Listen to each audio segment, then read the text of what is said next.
खबर शामिल करते हैं कोट राधा किशन से। ब्यूरो चीफ डॉक्टर गुलाम मुस्तफ़ा तरन्नुम आरआई की रिपोर्ट के मुताबिक समाज की खिदमत करना हर किसी के बस की बात नहीं। अल्लाह जिसे चाहता है उसे अपनी मखलूक की भलाई की तौफीक से नवाजता है।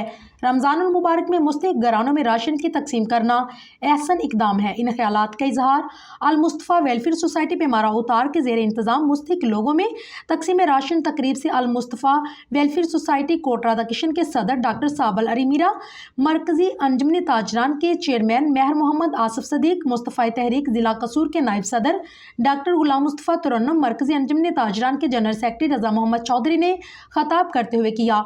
उन्होंने कहा कि आज से 8 साल पहले लगाया गया पौधा आज एक दरख्त बन गया है जिसके साए से अहले इलाका मुस्तफ़ीद हो रहे हैं। कहा कि सोसाइटी की समाजी खिदमत काबिल सताइश है, उनकी जितनी भी तारीफ की जाए कम है। मजीद कहा कि महंगाई के इस दौर में 2.5 लाख रुपए की खतीर रकम से 40 मुस्तहिक घरानों में राशन की तकसीम बड़े एजाज की बात है। तकरीब से मुस्तफ़ा तहरीक लाहौर डिवीजन के press secretary doctor Mohammad Imtiaz Sajjad, society के सदर मलक मोहम्मद सरवर ने भी खताब किया, जबकि तकरीब में मुस्तफ़ा तहरीक ज़िला कसूर के फिनांस सेक्रेटरी चौधरी जावेद अख्तर बुल्लर ने ख़ुसूसी शिरकत की। क़ब्ल अज़ीम मुअज़्ज़ज़ मेहमानों की आमद पर उनका वालेहाना इस्तकबाल किया गया।